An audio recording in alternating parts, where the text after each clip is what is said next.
Put a little bit of the rub, nigga, I gotta be safe. Let's get to sports talk.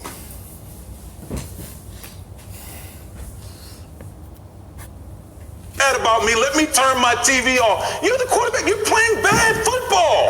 Okay, like if you can't handle some criticism, I hope he's not watching Get Up right then now. you don't need to be the quarterback. I mean, like how can we dispute this? Oh, people on Get Up or whatever television show it is. Oh, they're talking bad about me, which you are playing bad, and your feelings get hurt. I don't want to play with a guy like that, that's soft like that, please. You don't have to listen to it, is my point. And we talk about, we had Acho on here who I think had his master's in sports psychology, talk about how positive self-talk matters. That means negative self-talk matters too. And you've been in locker rooms where I'm sure that coaches will talk about, visualize yourself doing this successfully. Think of yourself succeeding. It can't be good to have all the ambient noise saying that you're trash, this team's not going anywhere because of you. You don't want your teammates hearing that, and you don't want that. That seeps in, and that's a tough thing to have to deal with. So allow me to weigh in right in the middle of both of you guys. You're right and you're right, but the fact that will come with it. As a starting quarterback in this league, if you ain't playing well, that's when you end up on. Everyone talking about you not playing well, you're not helping the team out, you're not helping the defense out. They will talk about you. You gotta try to blink them out and focus on the field. Yes, you ain't playing well, but you gotta focus on the team right now. When you ain't focused on what you need to be doing, your mind will be elsewhere, and it's not gonna help the team out if you too focused on them talking about you.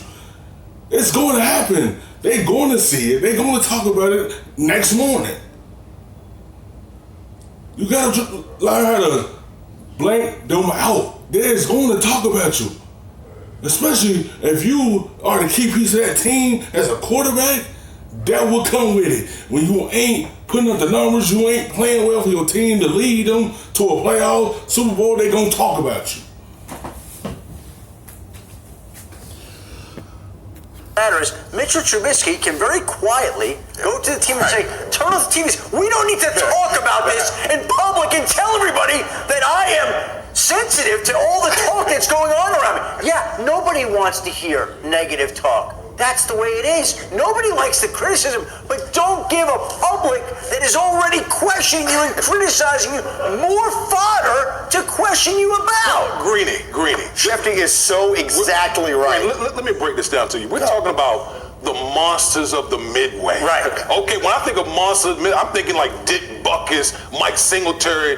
And then you got your quarterback talking about, the people on TV are making fun of me, or they're talking about. What are we talking about here?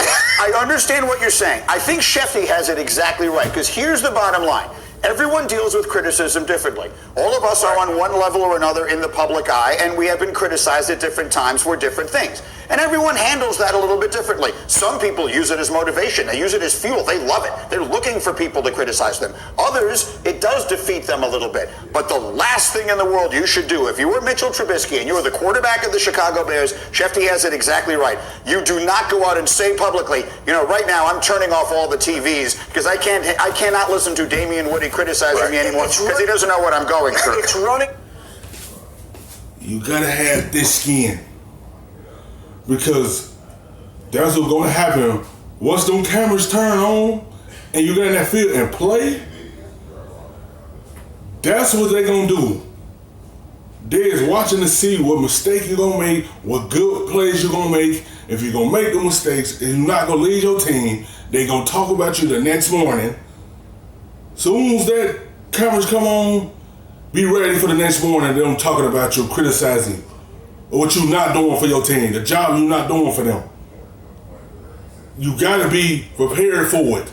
You gotta have thick skin, because it's gonna come the next day. They watching what you not doing and what you gonna do.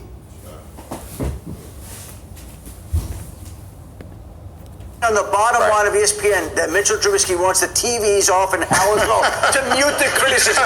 How did you just think about what that headline said? To Schefter's point, when I first got the email with this quote in it, I got upset because I was like, damn, somebody in the organization leaked this. Right. Then I kept reading. That's what I thought. Like, boy, you said that yourself? Like, you should know better. I agree. That is an example of bad judgment, but I think it's okay to be like, I know myself. I know that this resonates with me in a bad way. Get it out of here. As a guy who reports that, it's exactly what I thought. I'm like, man, I can't believe somebody ratted him out. Like Yeah, that. but Oh, he ratted himself out. The next time he throws into triple coverage, you say to yourself, you know, I knew he had questionable judgment. And obviously getting up in front of the world and explaining that was a good indicator of it. Everyone, thank you for watching ESPN on YouTube. For more sports, more analysis, download the ESPN app. And for live streaming sports and